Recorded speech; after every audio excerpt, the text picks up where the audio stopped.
And that sort of awkward exchange between Pat McAfee and Robert Kraft at the end of the game day thing prior to Army-Navy Mazz. What was your takeaway on that? So I come back to the same thing always. Robert Kraft has had a million opportunities, this one in particular, to say, guys, I don't know what anybody's talking about. Bill Belichick's our coach next year. He's going to remain our coach next year. We're not going to do anything different here. We have full faith in Bill. And to me, I didn't hear any of that. So I continue to believe that Belichick is gone at the end of the year. I think that Kraft even talking about the legacy of Belichick and the length of time that they've had a head coach was sort of saying it's time for a change. We're not the type of people that change coaches frivolously or without a significant thought and appreciation for what people have done for us. We like to keep people in place for a long time. He's been in place a long time. And again, I'm covering a lot of ground here. But I don't, the silence was deafening. The silence was deafening. And so I think Bill's gone. I think Bill knows Bill's gone. And I think Robert just hasn't said it. That's how I feel. And that is despite, what you just referenced there. There was another comment, I'll call for it here in a second, where Robert Kraft talked about how he values the longevity of his employees and all of his businesses. And it was sort of an unprompted comment that led you to believe, well, what are you talking about here now? But then there at the end, I just sort of come from it, from the McAfee point of view, where he just sort of, it felt like he was operating with a level of knowledge, which I feel like those ESPN guys kind of have. Like, what did Orlovsky say a couple weeks ago? Oh, that the deal's already done, basically. He knows where he's going. Yeah, he knows the location. So it's like, Orlovsky, Schefter, McAfee, like, I don't know. Does everybody know? And we don't.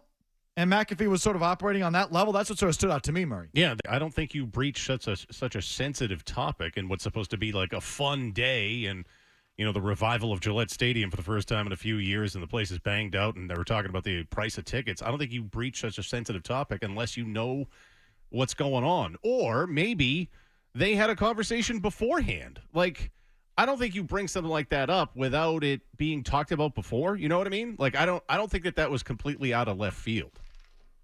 So, no, not out of left field as far as McAfee is concerned. Because, again, I think I just feel like there's maybe it's just an ESPN. There's a little click out there at ESPN that feels like they are sort of operating like they know what's happening. Or it's already done and they know. So that's just where I feel like McAfee was coming from. And Kraft sort of got stuck there at the end as they're tossing to break. I don't know what Kraft could have or should have done, Mazz. I mean, you're right. He certainly didn't deny it, but they're going to commercial. Like, what's Robert supposed to do there? Say, hey, fellas, hold on. I know you have to go to commercial, but I just want to set the record straight. McAfee did sort of put him in a spot there. He did. Which McAfee today, we'll play the sound later, sort of explained. Because I guess he's catching heat from folks around here for jumping Robert Kraft. Or what do you think? Wait, so you tell me. What, immediately. What's the internet saying? Maybe Patriots fans are attacking Pat McAfee for, how dare you put Robert Kraft in that position? You don't know what you're talking about. You were a sucky punter who couldn't even get the rolling gate play right. Yeah, you're making it up. You don't have sources. This is just entertainment. How dare you put him on the spot like that? It's like all the bitch Kirk stuff. Herbstreit was in a pre-show meeting with them and the Amazon crew. He's got to know something. Schefter's mobbed up with everybody. ESPN knows something. They just don't want to say it because they don't have the balls to. Because people always want to shoot the messenger. It's part of the deal. Okay, but hold on. People are saying that they're making up that Bill is on thin ice, or well, that's Patriots fans. That's baby. That Patriots McAfee fans. knows anything. Has a job security issue. Like that's making it up. Like in there. Don't we all think that there's an issue here? I think you were just trying to run him out of town. You're just doing this for ratings. But I think people get upset anytime someone is asked a difficult question in a public setting. Like, again, go back to Pete Rose with Jim Gray. Jim Gray got all kinds of heat for that, for asking Pete Rose about it. For what? If you don't want a tough question, don't do the interview. Well, so I guess the problem was that it wasn't a question, but I mean, whatever.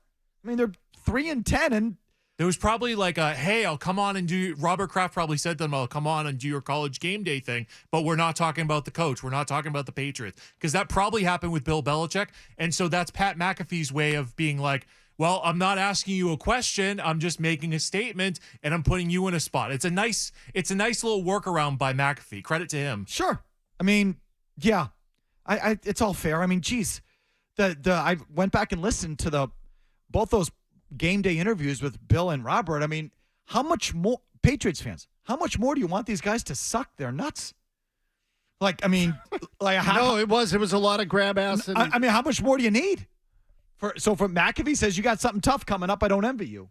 And like he has to defend himself. I mean, if that's the worst of it, holy smokes. You don't know anything, McAfee. right? That was a nothing. And honestly, I sort of believe that the agreement was made. We're not going to talk about Bill. We're not going to talk about what we're going to do after the year. And I think McAfee kind of threw it out there to say, well, you know what? I'm still sipping it in this way. So here's that other cut. Again, this was before. So the McAfee thing was at the end. Here was in the middle.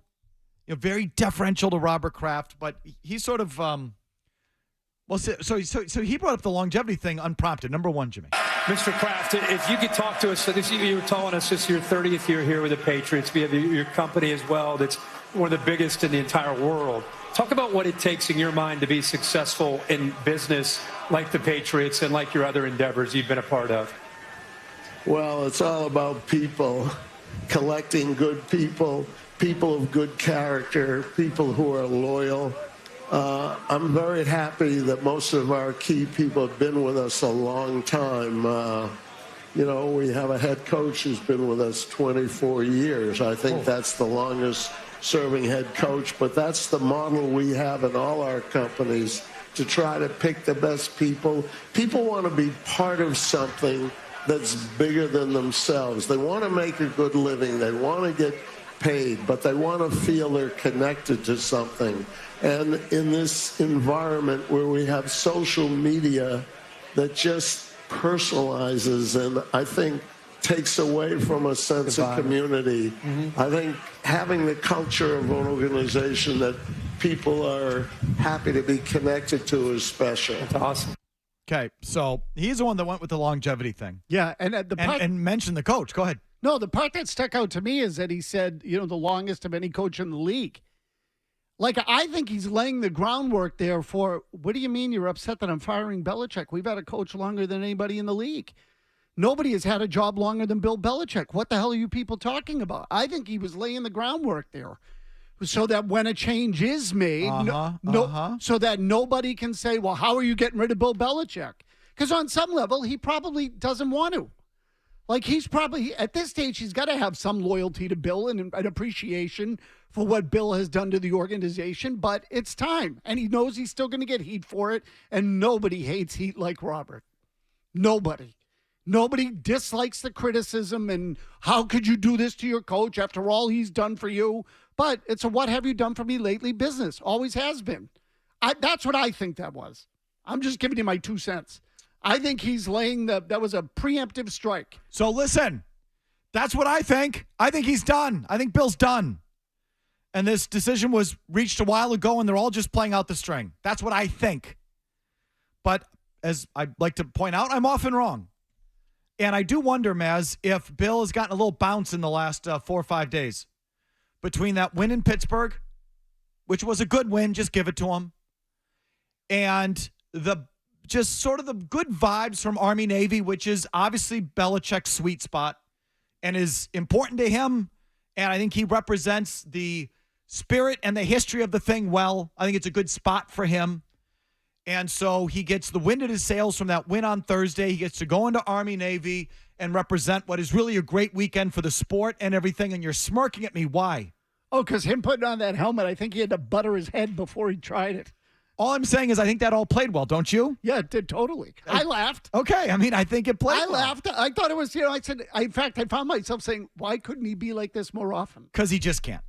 But that being said, so it's like they win. He gets the good vibes of this weekend. Kraft says it's valuable to us to have long-term employees and long-time employees, and this is what we value. And I don't know. Is there any sliver of you that wonder if this is still to be decided? Yes. I mean, I think no, but you could certainly have that fear. See, I think Bill's done. I think the people that know it, including McAfee somehow. And so that's where he comes from. That's what I think. But like I said, I'm often wrong. You're not so sure, Jim, huh? No, and I mentioned this Friday. As soon as the clock hit 0 of that Thursday night game, Shaughnessy had that column in the Globe immediately saying, like, well, maybe he's not going to be done yet. I'm like, well, where's this coming from? And you know that he has a good rapport with Bill, and it just felt since that point, and it was a good weekend for him. He was good on that stage on Saturday before Army-Navy. It just felt all of a sudden it's like, oh, this is kind of turned, which I'm against because I want him gone. So I'll tell you why I don't put a lot of stock in the Shaughnessy column. Because Shaughnessy might have a good rapport with Bill. He doesn't with Kraft. So, and Kraft's making the call. Right. It's not So Bill's call. But I Right. just see them getting cold feet. Time and again, they've gotten cold feet. I mean, the organization and Robert and them making these tough decisions. I just think probably they'll look at this at the end of the day and say, well, you know, he's close enough to Shula. Let him get it here. We know it hasn't been going well, but there would be some blowback saying, you know what, let him ride it out. Yeah. Then why doesn't he just say publicly Bill's back? Why doesn't he just do it now? Because he wants to make him sweat. I don't think so. Isn't this up to Belichick at the end? Hasn't been the Kraft's message for a long time now? No, it's We're not. going to let Tom Brady decide when he wants to leave. We're going to let Bill Belichick decide when he wants to leave. And Bill doesn't want to leave, and that's why this is coming out this way. Yeah, but it's not going to be up to Bill. They left it up to Brady. Mistake. Not really, though. I mean, they gave up the right to franchise him. No, that's what I mean. So they made it Brady's call. Right. They But- gave up all rights. Right. So that's true. Right. So That's what is I'm saying. true. They did allow Brady to call his shot. Right. They gave up the right to decide, Exactly. which means they wanted him out the door. So with Bill, they're going to hang on, but because they want something from it, but they're going to realize soon that they're not going to get anything out of it, or maybe there's an agreement already done. I think he's done. They're not going to let Bill decide. What, Bill gets to stay as long as he wants? No, I don't feel that way. But maybe, like I said, maybe you're right, Jimmy. Both of you, Jimmies. Maybe the Jimmies are right. We usually are. So I agree. You're welcome. Reentry Monday, everything on the board. It won't just be that, but that's what we're going to start with. You can start with whatever you want. Red Sox have a new everyday outfielder, or do they? Shohei Ohtani, that was an interesting story. NFL weekend was certainly eventful. You enjoy that ending there in Kansas City against Buffalo? That's on the table. Whatever you want. Your call's right after this.